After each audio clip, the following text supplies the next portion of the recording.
Today at 9, we are live with Olympic gold medalist Kerri Walsh Jennings as she brings a new professional volleyball event to the Bay Area. And back to school week continues right here on the 9 as we talk about the things you should be doing right now to prepare your children for a shift in their routine. Plus, clean comedian Ryan Hamilton is live on set about performing in San Francisco, why his family fears for his safety, and touring with some big names.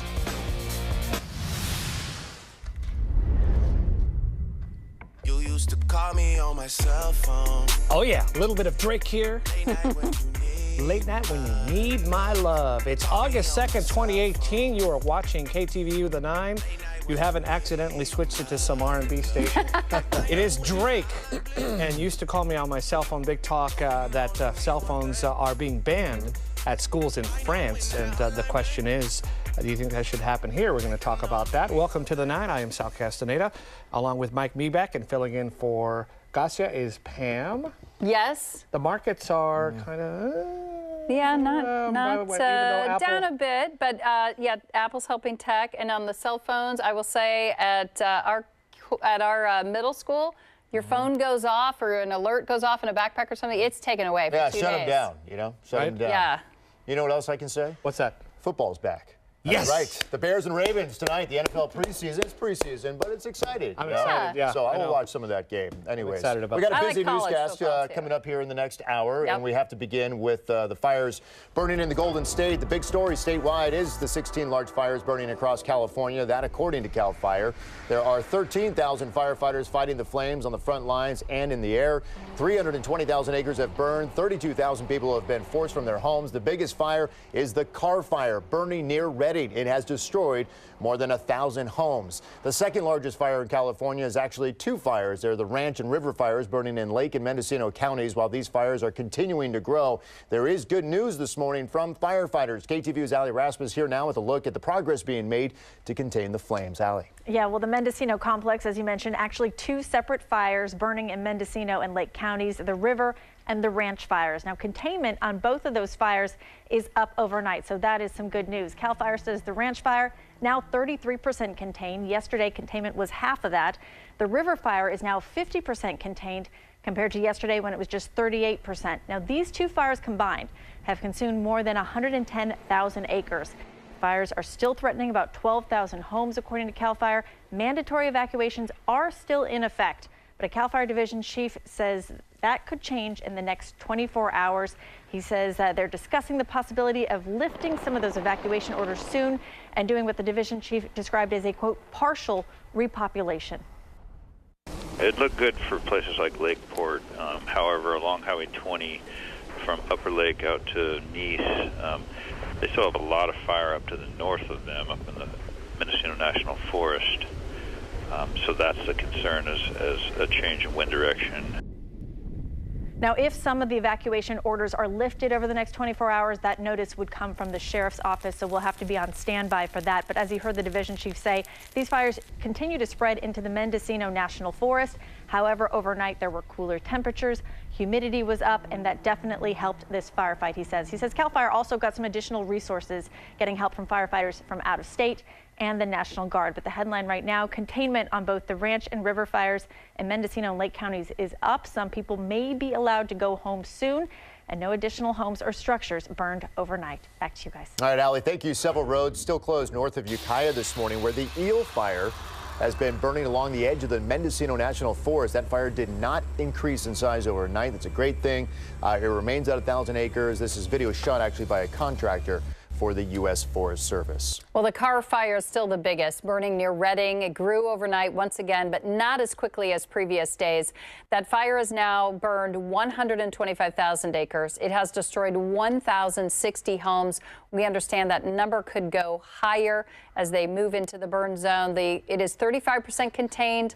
Lauren Blanchard has been in the area all week. And Lauren, I know we understand that the investigators haven't been able to move into all of the burn areas, so we could see even more homes lost.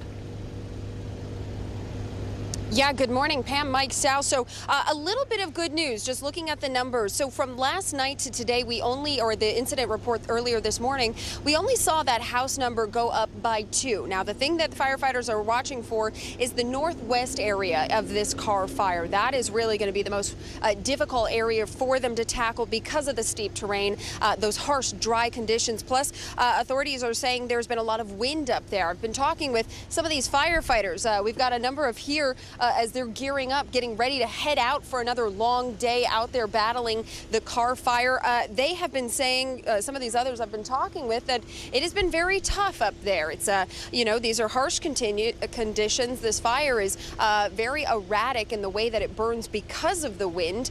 So they're doing their best, but the terrain is not that helpful. And they're, working their way through this fire as much as they can. However, guys, a little bit of good news from that briefing that we got from officials. Near the Redding area, that whole area of the fire, they say they are comfortable with it. They believe they have it under control. When it comes to the evacuees, Lauren, did you get a sense that there's still some frustration out there today compared to, say, Monday or Tuesday? Or is there still a sense of hope that the community will rebuild, come together, and move forward? Well, that's a good question. So it's well over a week now since a lot of folks this Carr fire started, and a lot of folks were evacuated. So there are still a number of areas that are in this red zone where people are not allowed to go back in. But the Cal Fire folks, the Redding police, they have been putting out these notices when they're allowed to evacuate. They've been putting out those notices a couple times a day whenever they are available. People are frustrated if you can't get back into your neighborhood because people want to see what their homes look like. Authorities have been trying to come up with interactive maps, any sort of way to let people know if their home, they can get back to it. They're also trying to let people know what their home may look like if that's a zone that's still fully evacuated. So authorities are asking for patience. Now, your point about the community, coming together, that has been a silver lining that we have seen here. This community has been setting up signs everywhere for the first responders, that are coming in and out of here all day. There have been signs everywhere thanking them. There have also been some areas near shopping centers where people have just set up makeshift tents with items that are just for free. If you need something, whether that's clothing or food, something of that nature, guys, they have been setting those up. People have been coming and going, taking what they need. The community definitely seeming to be, holding strong, at least right now, and they're going to need to do it because it's going to be a tough, couple of days, weeks, and months ahead. And just to reiterate what you said earlier, they need baby wipes and diapers and clothing for adults and kids. So it's good to know. Right. Thank you so much, Lauren Blanchard, up there in the Redding area. Right now it is 9:07, and there is some other news for those people up there who are frustrated and waiting. Today, California Insurance Commissioner Dave Jones will visit the areas in Shasta County affected by that Carr fire. Jones will meet with some of the survivors and insurance company representatives to try to expedite claims at the local assistance centers. That's where consumer experts are now on hand to try to help these people through the process of filing claims. There is now a mandatory evacuation order in place for the community of Wawona inside Yosemite National Park. Wawona is located near the southern entrance of that park. It's right off of Highway 41. The evacuation is because of the Ferguson fire, which started 3 weeks ago. It has burned 107 square miles, an area more than twice as big as the entire city of San Francisco. And even though that fire has grown, it's still 39% contained. Now, the park remains closed at least through this Sunday because of the smoke from that fire. And Cal Fire has fully contained the Steele fire. All roads have reopened. That fire started Saturday near Lake Berryessa. It burned 135 acres and destroyed 8 homes. Well, with the humidity from the weather, is the humidity going up? It's been going up. The overnight lows have been dropping. It's the high temperatures, Sal. They are coming down a little bit. This time of year, Redding is like... Well, I mean, they're looking for 107 to 110 next week. They'll get back into maybe the upper 90s this week into the weekend. But it doesn't take long for Redding to warm up. But Absolutely. We have good news even up into Lake County, where now they can take a look at some of the smoke coming off these the Mendocino complex and also in Redding. A lot of that is heading more towards the east now, and as the upper atmosphere turns more southwest wind direction, that's going to take a lot of that away from areas. Now, not too much made it in the Bay. It did for a couple of days, but it is since getting much better. And also up in Reno and Tahoe. reports are coming in that the air quality is much better today than it was. Still at 79 degrees in Redding, maybe a few high clouds. Ukiah's at 70 degrees. The wind around there now, it kind of has been pushing it around, but it's a west wind, or a west-southwest. So there you go. That's the direction we've been looking for many.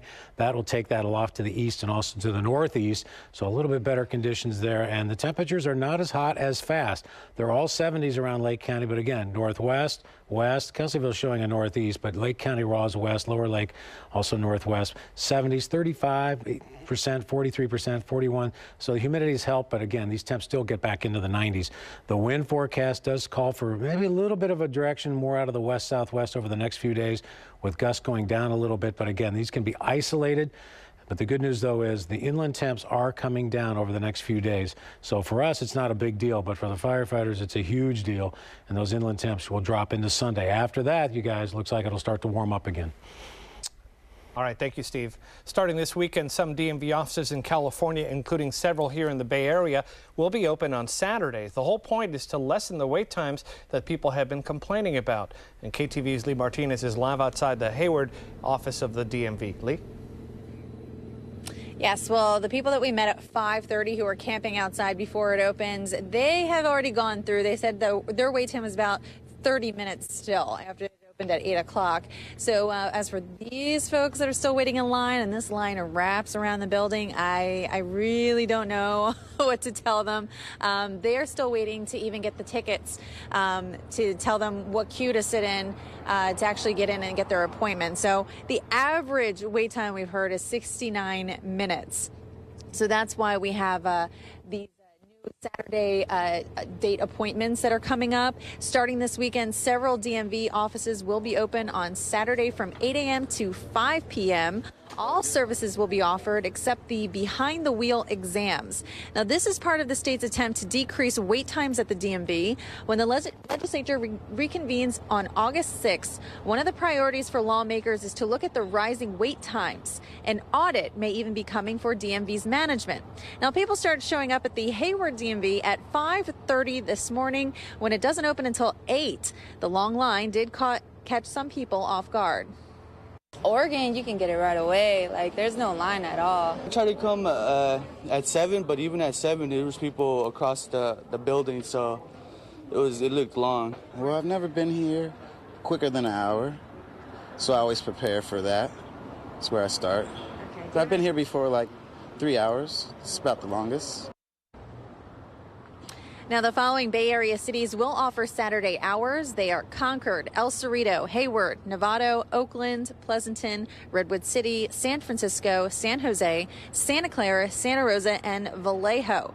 Now, how long the wait will be is still undetermined on Saturday. However, some people said that they appreciate at least the option to come on Saturdays. Several people here said that they had to tell their work that they had to take the morning off, and they're not sure when they're going to come back in because they're not sure how long this is going to take.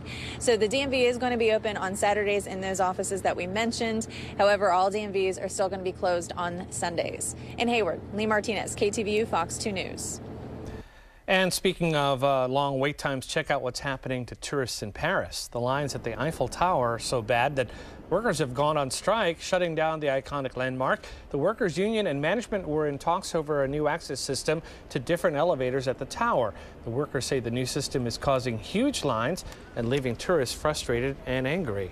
So they went on strike, and now no one's going up. All right, coming up next right here on Mornings on 2, the 9, controversy over Congress taking its usual August recess. Up next, the big issue still on the table and when they might actually get taken up.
That's right. Maybe some selling here on Wall Street as the Dow Jones Industrial is down a little more than 0.25%.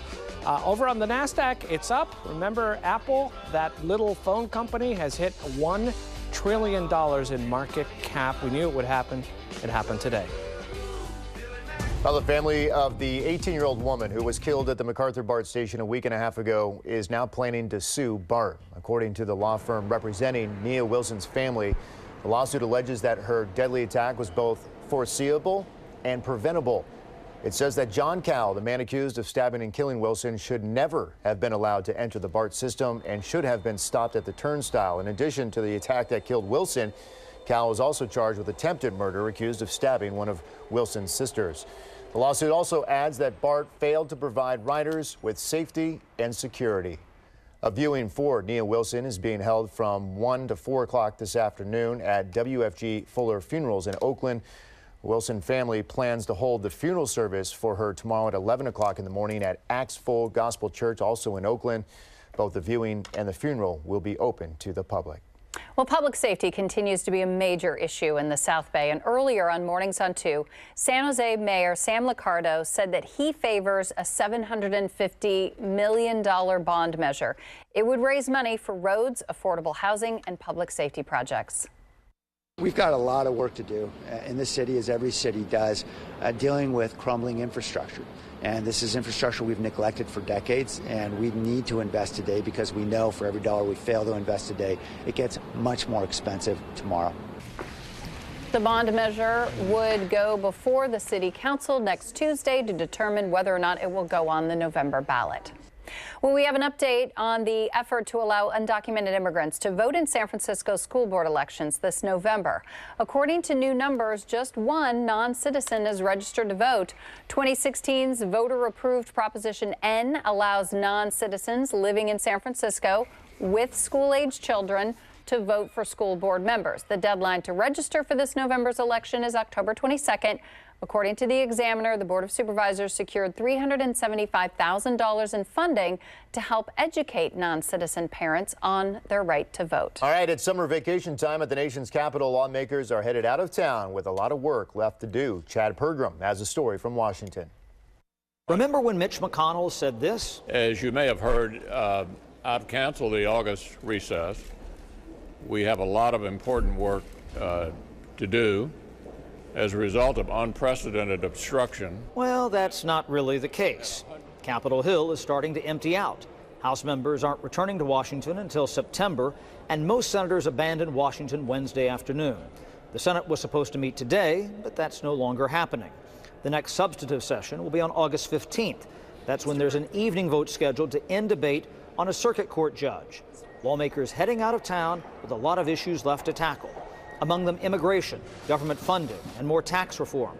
Republicans and Democrats in the Senate also remain at odds over the nomination of Brett Kavanaugh for the Supreme Court. This decision that will be made by the Senate will affect the lives, the daily lives of average Americans for a generation. We will not rest until Brett Kavanaugh is defeated and the American people win. I would hope that our colleagues on the other side, those who are currently opposed, without having even heard him, I'm hopeful that they'll be fair. McConnell hopes the Senate will vote on Kavanaugh before the start of the next Supreme Court term. That begins October 1st. And lawmakers aren't the only ones taking a break from Washington. After a campaign rally tonight in Pennsylvania, President Trump goes on vacation in New Jersey. On Capitol Hill, Chad Pergram, KTVU Fox 2 News. Coming up on Mornings on 2 to 9, getting ready to head to class. Up next, school week continues with the things you should be doing now to prepare your kids for a change in their schedule.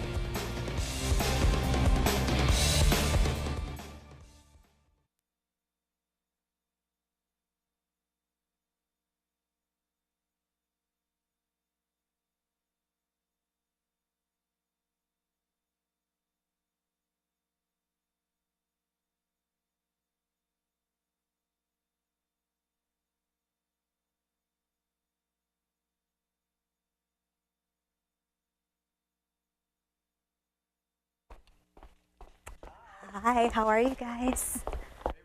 Hey, how's it going? Hi. Vocone. Yes. Like, yeah, exactly, like cone. And I don't think I've had the pleasure of meeting you yet. I'm Rena. Hi, nice to meet you. Pam Cook. Hi, Pam. Nice to meet you.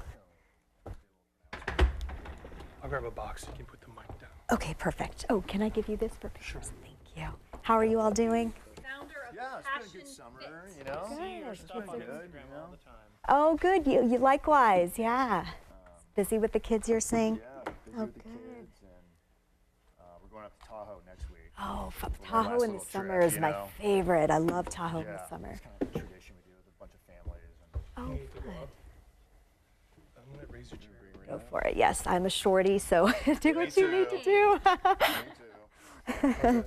Am I too high or am I okay? My feet don't touch the floor anymore, but that's fine. I feel good. Can I put the mic right on there? Yep, absolutely. Yeah, thanks. Yeah.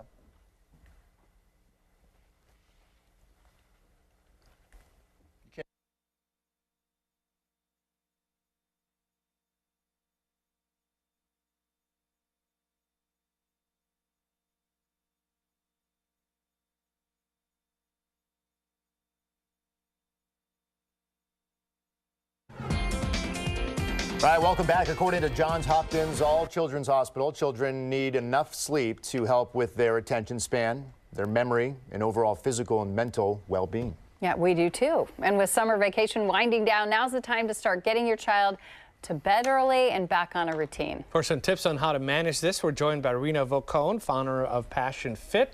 And just last night, I was guilty myself of I wanted to show my daughter some cute video that I took of her on the phone. The problem is that if you send them off by looking at these devices, it could disturb their sleep. Yes, absolutely. You kind of want to avoid screens, sugary foods, liquids, all that kind of distracting stuff a couple of hours before they go to sleep. Oftentimes the kids are hyper, they're overstimulated, they may have to keep getting up to go to the bathroom throughout the night, and that just becomes really disruptive. So should I do this like a week or two out? Is it 3 weeks out? When do I start that transition? Yeah, you know, I think I know my kids are starting school in less than 3 weeks. I know it varies by school, but I would say give yourselves a couple of weeks to get into a new schedule to get ready for back to school season. Okay, and when it comes to sleeping, just in general, I mean, obviously my children sometimes they go to bed a little bit later, you know, obviously in the summertime, yeah, it's light out. Which I get it too, but what is the adequate amount of sleep? And I'll just use, for example, an 8-year-old. Yeah. So an 8-year-old probably will want to get about 9 to 12 hours of sleep. Anywhere in the elementary school age is about 9 to 12. And every kid is a little bit different. So you might want to take their norm into consideration and know that some might need less or more than that. But as long as you're in the range, you'll be okay. Well, and I have to ask you, because I have teenagers now, and I will say I have found that teenagers are very similar to toddlers.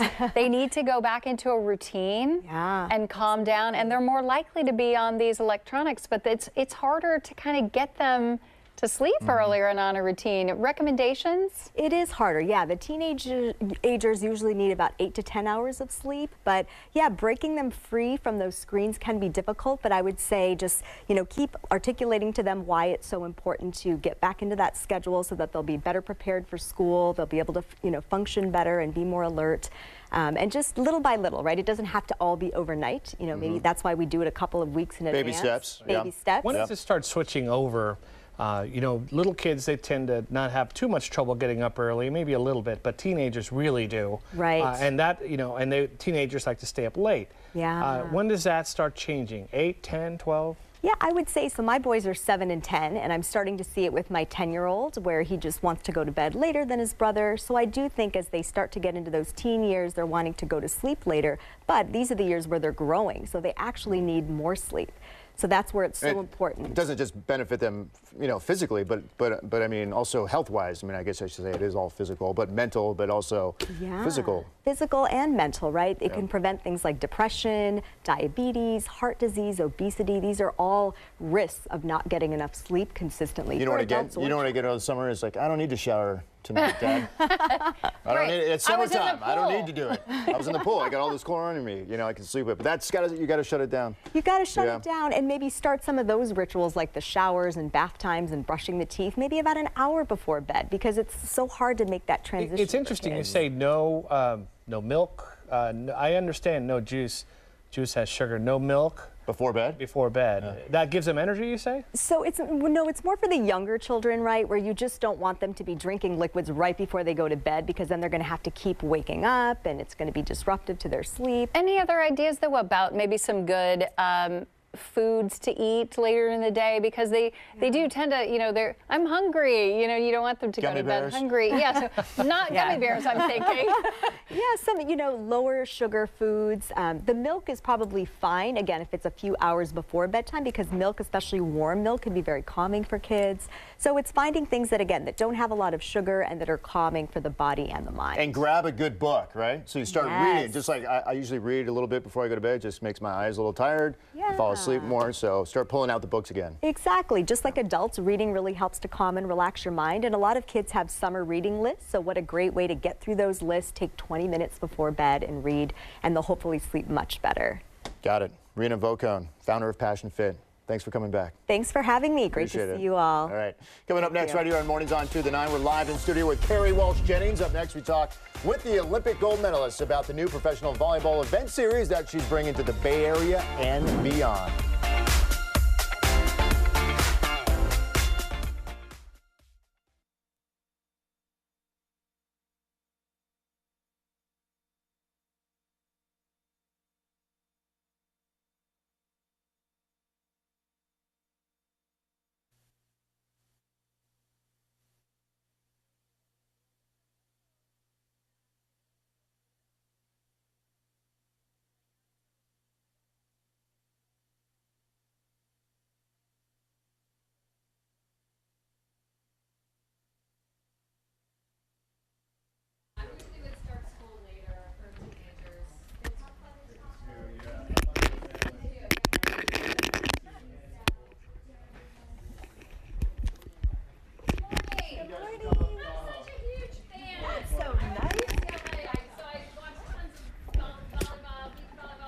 I bet.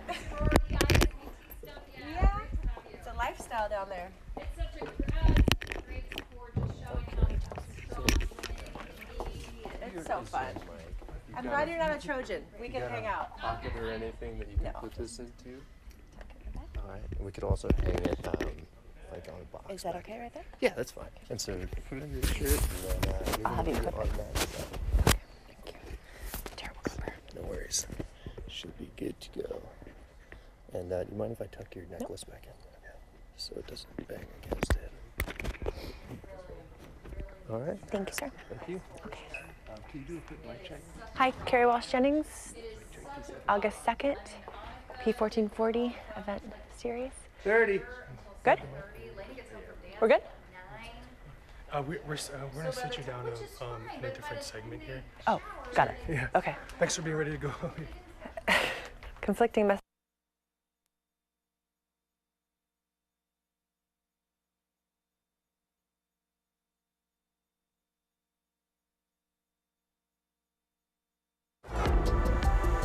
Moments ago, CAL FIRE issued a mandatory evacuation order for people near the two wildfires burning in Mendocino and Lake counties. This is for the area north of Lucerne at Bartlett Springs Road and Highway 20. It is also affecting the communities of Blue Lake, Upper Lake, Nice, Lakeport, Witter Springs, Bachelor Valley, Scotts Valley, and Saratoga Springs. The ranch and river fires have burned 172 square miles, about the same size roughly of San Jose. Containment went up overnight from 24 to 39%. There's now a mandatory evacuation order for the community of Wawona, which is inside Yosemite National Park. That area is threatened by the Ferguson fire, which started outside the park 3 weeks ago. Overnight, it grew 7 square miles. It has now burned 107 square miles in all. Fire crews still, though, have it 39% contained. The park remains closed at least through this Sunday because of the smoke from the fire. Well, the biggest fire continues in California to be the Carr Fire. It grew overnight, but the pace of the fire's growth has slowed a bit. It's in Shasta County, grew another 4,000 acres, and has burned a total of 125,000 acres. Containment remains at 35%, but 1,060 homes have burned. That fire started near Redding in Shasta County, as we know, but it has now moved into Trinity County as well. Well, celebrity chef Guy Fieri is doing his part to help wildfire victims by doing what he does best, cooking. He says he is using what he does best to support the Salvation Army and help people who have lost everything. I'm a fan of what the Salvation Army's doing. That's why we're here cooking these for all my friends, all my buddies, and it's because these folks make it happen. All right. Now, he is overseeing breakfast, lunch, and dinner for hundreds of people who have been displaced. The Salvation Army says Fieri is helping them give comfort to fire victims. Still have a long road to recovery after the fires are out. He did the same thing in Sonoma and Napa counties. It's just nice to see. It was a gathering of family, friends, and fellow teammates to honor 49ers legend Dwight Clark.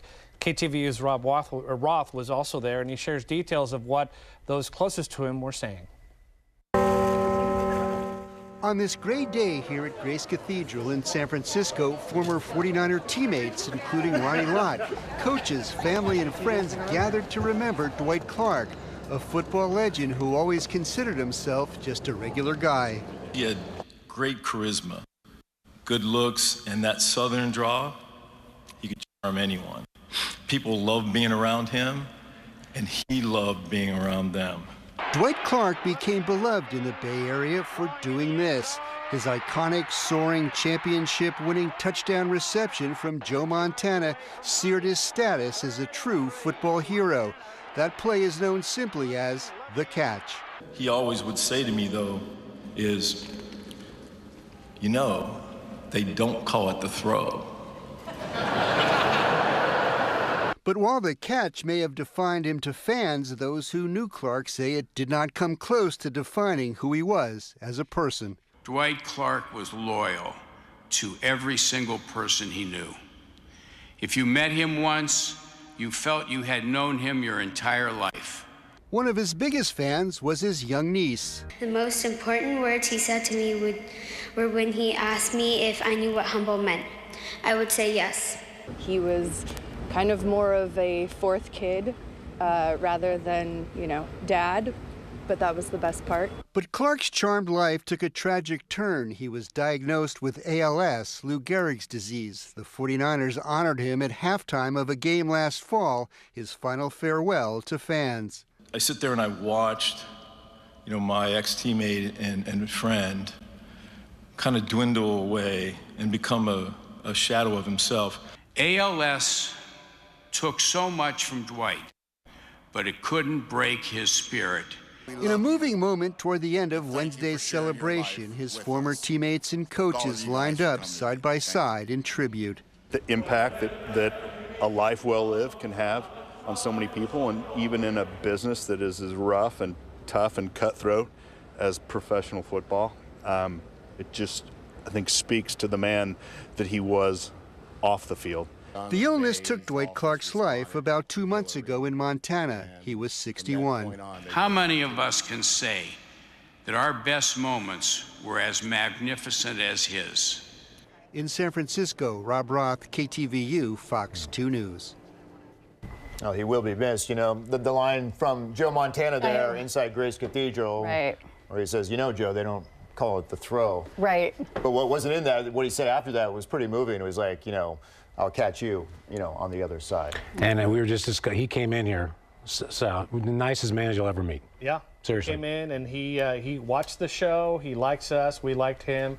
And, everyone who we met, he made him feel special when really we all wanted to meet him. Exactly. But he would kind of turn the conversation back to you, and he'd be interested in you. And that's really cool when someone, you grew up watching is all of a sudden wants to talk to you about you. Well, and you can see by the looks of everyone who showed up for that, it just really shows what a person he is. A classic moment in Bay Area history. So a week from tonight, the 49ers get their preseason underway. It's that time of year, Mike. Yeah. It's that time of year. We'll get to it. We do have also weather here. Currently 68 degrees with clear skies and no smoke along a very flat Lake Tahoe in Kings Beach. That's good news. That's good news. Same for Reno. I had reports there. Temperatures around the lake 60s and 70s. There's been some high clouds, but I think most of those are staying south, as is most of the smoke for now. So that's the good news, and a lot of that smoke is being pushed off in other directions now finally. Fog for us, no change there. A wind is in place, no change there. And boy, these water temps are brutally cold for us, and that equals a very cool pattern coast and bay. Some of the thunderstorm activities in the central Sierra, I don't think it's going to play into Tahoe as this high pressure gets kicked out of here for a few days, and cooler temps will take us, at least for the firefighting efforts, into Sunday. Next week's looking warmer, but for the next few days, you guys, I think we finally get a little break. Got it. All right, Steve, thank you. Thank you, Steve. For more on some of the other headlines we have been following, let's go to Dave Clark. Thank you. Here are some of the top stories we're following. A news conference was just held by the family of Molly Tibbetts, the Iowa college student with Bay Area connections who's been missing for 2 weeks. Now, she was last seen going for a jog in Brooklyn, Iowa. At that news conference, the family announced that a reward fund has been established with Crime Stoppers, trying to get tips that could lead to Molly. That reward now stands at $172,000. That if someone has her, that they would just release her and claim that money that we have raised for her freedom.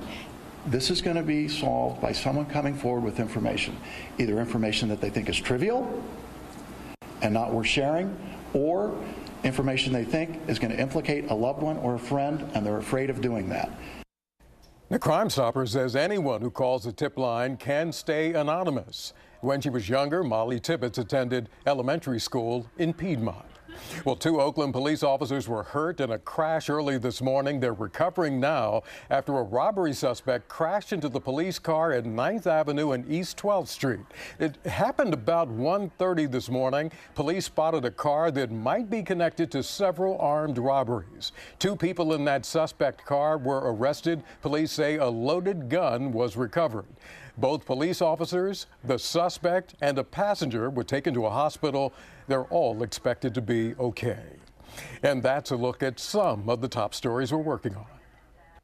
Bay Area native Kerri Walsh Jennings is a 3-time Olympic gold medalist for women's volleyball. Yeah, she's also the founder of the event series P1440, a 3-day event featuring professional beach volleyball, music, and health and wellness tips. The first event is being held September 28th through the 30th in San Jose. Lucky enough to have Kerri Walsh Jennings live in studio this morning. Good morning. Good morning, Thanks for everybody. being here. Oh, my pleasure. What is this all about? Because millions of people play volleyball. Millions of people love music. Yeah. I mean, who's the audience here? Who are you trying to bring in? Do you like volleyball? I love volleyball. Do you like music? I love music. Do you like living an optimal life? Of course. Do you Yes. like learning from experts? No. No.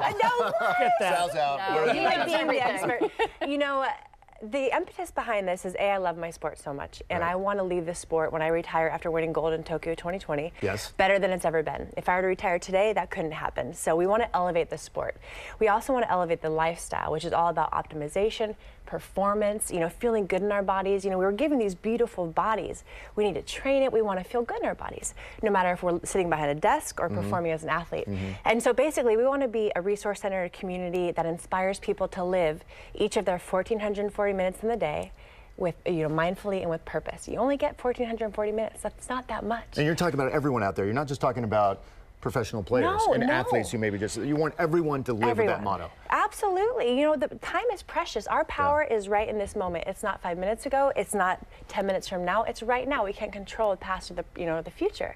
So that's kind of the focus, and we want to inspire people to live rad lives. And I think to leave your sport better, I know I was talking to you off camera. I went to UCLA, I played some beach volleyball, and people need to all go out and play a little to realize how hard it is. I mean, it's great. Thank you for being an ambassador for just strong women in particular, but it's good for people to experience it, right? To see just what it takes. Yeah, you know, to get a sport. Yeah, our sport is so beautiful. I started indoor. I played at Midi. I played at Stanford. I'm a NorCal girl, true and true. But beach volleyball has been my passion since I was 22 and I graduated Stanford. And you're right, it's such a relatable sport. Everyone's walked on the beach. Everyone knows how hard it is in the sun and the sand, all these things. But we want to bring the beach to the people and let them experience, because once you see beach volleyball, pro beach volleyball live up close, you're like blown away about that dynamicism, that it's sexy, it's family, it's everything, you know, for everybody. I don't care if you're 5 or if you're 100. Come to an event and you're gonna love it. Speaking of young people, it's suppose someone who's watching is, you know, a younger person who wants to start playing. How can they find a game, and what kind of skills do they need? I mean, just play. I encourage all kids to go out and play. Adults, I don't care if you've been off the court for a while, go out there and play. Like, again, use our bodies. P1440.com, you can go check it out. Actually, tickets are on sale for our San Jose event right now. I hope you guys all come. But you know, the purpose of living is to actually live and experience life, you know, and that's mentally, physically, and emotionally, you know. So I encourage all kids to go out and play. Don't do it to compete and win necessarily. Do it to have fun. And if you're having fun, the winning comes. You know, do it with all your heart, but focus on being playful in the process of becoming great. You guys didn't all just fall on top of the mountain to be here, right? No. You took the process getting there. So we want to inspire people to enjoy the process. I mean, I know this will be a success, but why do you think other domestic tours have kind of failed out there? Man, What's the reason leadership behind that? is so important. Right. You know, we are the #1 sport in the Olympics every single year. Every Summer Olympics, volleyball, beach volleyball, and indoor together. So that means there's a market there. That means people want us, the demand is there. But our sport is only chasing gold medals, which is once every 4 years. We need to have the NBA, we need to have an MLB model, which is what P1440 is not gonna happen, you know, or is gonna create for the athletes. If we have the athletes have a sustainable career in the league, the Olympics, which will be sacred forever, will be the cherry on top. It won't be the entire Sunday because that makes us irrelevant largely. Well, they got the new leader right now. And you don't, yeah, exactly. And you don't have to have a beach, right? More and more you're setting up sand in parks and cities. And it's so fun. So we're going to the Avaya Stadium ground September 28th through the 30th, but I just got back from Switzerland. We played at the base of the Alps.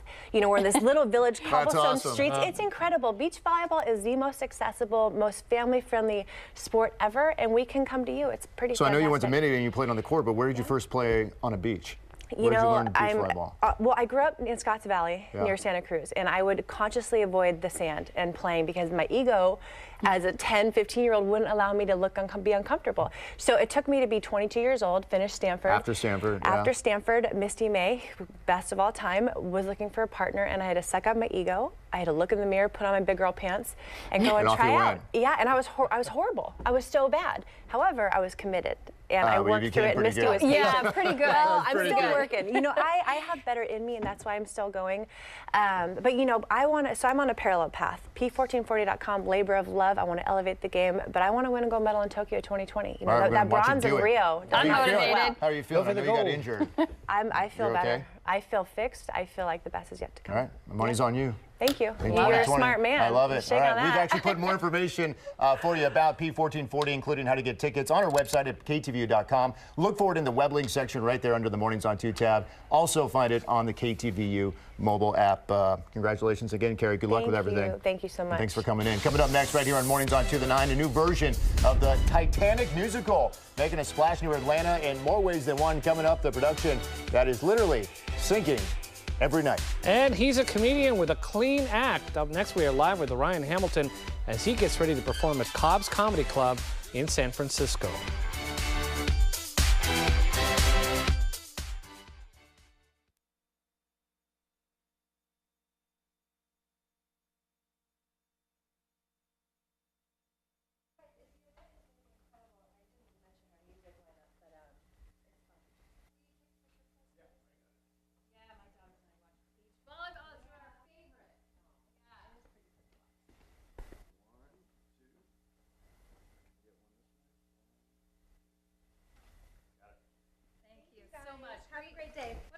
Hey. Oh, thank you. Got to follow up. How are you? Just joking. Thank you. Nice to Thank meet you. Come on in. Thank you.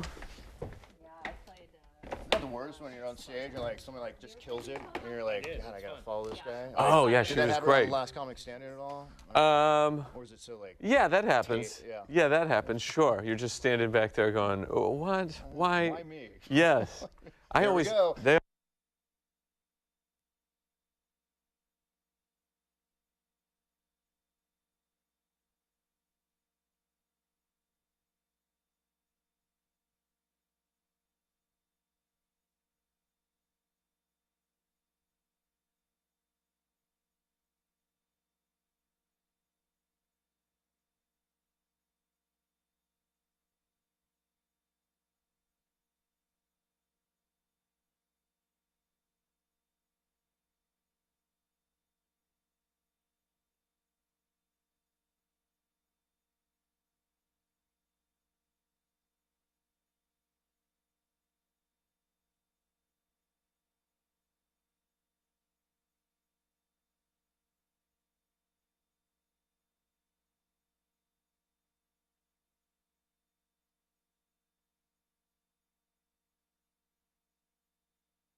Ryan Hamilton is a comedian known for keeping his act clean and always smiling.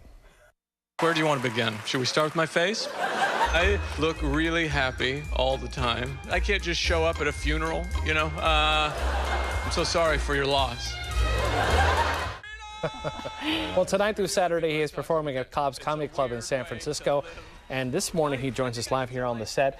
Smiling. Thank you. Now I'm self-conscious. I don't know what to do. You don't necessarily need to drop an F-bomb to do a comedy show. I love that. No, I don't think you have to. No.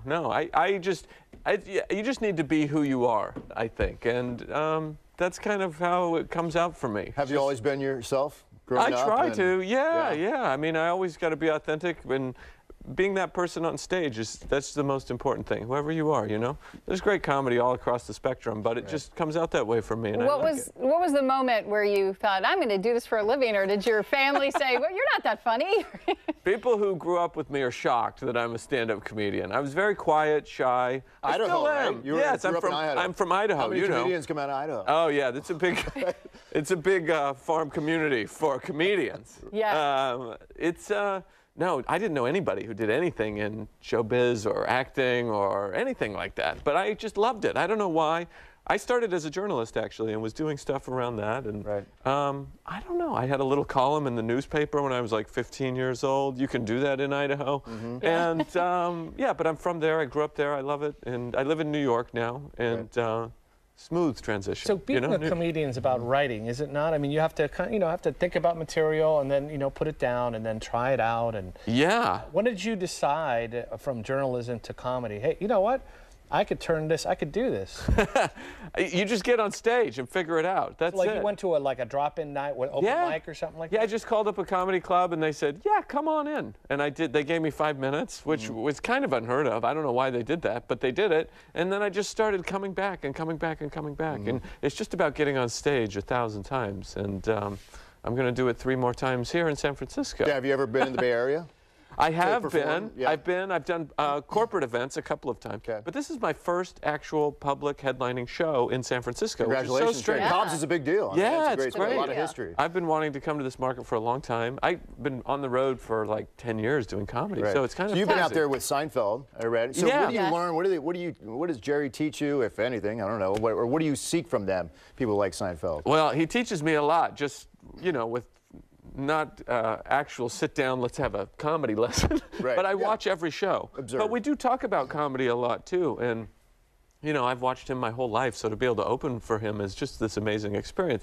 It's a new relationship, but we go, we've probably done half a dozen dates or something like that, but it's great. Talk about the move from Idaho to New York. You joke about your family kind of worrying about you. Well, yeah, I mean, it's just different worlds. I call home and, they go, how was your day? Well, I saw a guy smoking crack on the train, and then my mom will go, well, we had a moose in the yard. It's like, I don't know how to talk to them anymore. Do they come out and visit? They're worried about me. Yeah, they want to see me in this environment and how's he doing, and yeah. When you get on stage, I watch comedians kind of closely. Some of them, they wrap the cord, they hold the mic. This and that. Do you have any idiosyncrasies, things that, or like you have the cup of water? What is your security blanket when you get up there? That's a great question. I used to go to the mic stand a lot. I try not to. I try to be very free. I take the mic out. It's just whatever makes you comfortable, really. But I don't know. That's a good question. Like when you get your first laugh, is there like a okay, I can do, you know what I mean? I mean, if I'm up there for a while and I'm not getting a laugh, I start to blame the audience because I've been doing this a while. So you have to have good recovery skills, right? Something. How are you going to come back? You'll get laughs, I know, at Cobb's, but for you, is it bigger to have this opening at Cobb's for the first time in your life, or we were talking about the importance of Netflix for comedians or getting a deal with Netflix? Like, is that like the ultimate? Well, if we're comparing Cobb's with Netflix, I got to go with Netflix. But Cobb's is a big deal for me, but Netflix was an amazing opportunity. I'd been looking to do a special for years, and I wanted to do, I gave up opportunities to put out an album or shorter specials. But Netflix got you to Cobb's, would you say that, or no? Yeah, I would say that. I mean, a lot of people can't get to a comedy club necessarily. It's given you this huge exposure. You and a lot of other comedians. Yes, it has been the biggest thing I've ever done in my career by far. I've done, lots of TV and I've done many other things, but this has a reach like nothing else. And it's something that people can tell other people about and go, I saw this guy And you got to check him out. You got to check him out. And he's got a big smile. Ryan Hamilton, Very thank big you smile. for coming. Great smile. Thank you. Thank you for smiling Of upon course. us. Yeah, I don't know what else we to put do. more information. Ryan is performing tonight through Saturday.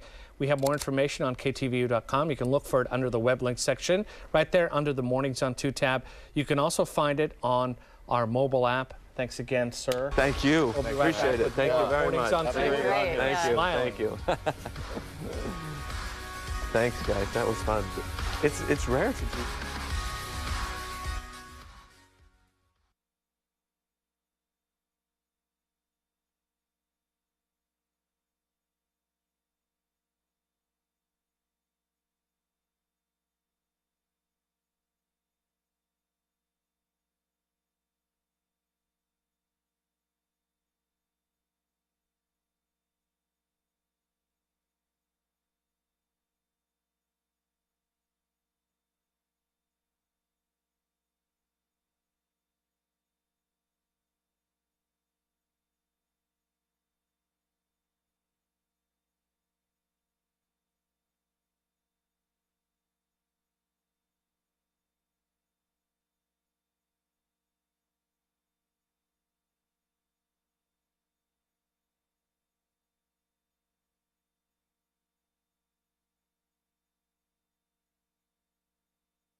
Children in France are now banned from using their cell phones in school. French lawmakers passed a law saying school children under the age of 15 must leave their cell phones at home, or if they bring them to school, they must be turned off during the school day. The ban also applies to tablets, smartwatches, and other connected devices. There are exceptions to the rule if the devices are being used for a lesson, school trip, homework, or where needed by disabled students. Some Bay Area schools also have similar policies. And that brings us to our question of the day. Do you support a ban on smartphones in local schools? A whopping 86% say yes, 14% say no. Dougie Jones says they're basically banned at my work, so why not in schools? Ray Anderson says a teacher should be able to set his own rules while he is lecturing and teaching. I would support it on a teacher or classroom level. I would not extend it beyond that. And Kevin Robinson says no. If there is an emergency, my son will have his on him. With that said, emergency only. Thank you for your responses. You can always reach us on Twitter. Just make sure to use that hashtag KTVU9. Yes. For some students in South Carolina, when bad weather cancels classes for the day, learning does not stop. The school district in Anderson County. That's not fair. I know. South Carolina is replacing snow days with e-learning days. Yeah, teachers will post assignments online for their students. Oh boy. My Wi-Fi was out. Yeah. Oh, there you go. They will be required to do the homework on their school-issued laptops. So I dropped it in the snow, so I can't. Okay. All right. We're coming up with the excuses. Right. School districts in Minnesota and Pennsylvania are also considering doing away with snow days. It does boost the school year then into summer, right? If they take those days, but. Snow day is a snow day. Yeah. Just leave it alone. Let kids live. A new production of Titanic, the musical, set sail each night in the city of Atlanta.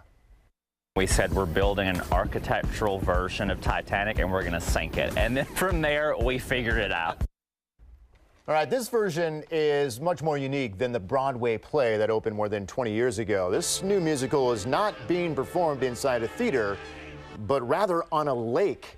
And even more unique is that parts of the set actually sink. The ship's deck breaks apart, knocking actors off stage and into the water at the climax of the show. A lot of times, not much acting involved. Yeah. I mean, you're living it. All of the details, and then how real it becomes when you're climbing in a boat, and the separation as the lifeboat pulls away from someone that you actually love. Most of the characters are based on actual people who sailed on the Titanic. This production has become so popular, it's already extended its run. Join us tomorrow on the 9 Back to School Week continues with some breakfast on the go, lunch, and after-school snack ideas. Plus, we're live in the studio with director and lead actor of the upcoming movie Crazy Rich Asians. All right, busy newscast tomorrow. What did you eat for breakfast growing up before you headed out the door? Cereal. Bowl cereal? Cereal, Pop-Tarts maybe? Lucky Charms, Pop-Tarts, all healthy stuff these days. Not what I eat now. Thanks for watching, everyone. I'll see you back here at noon.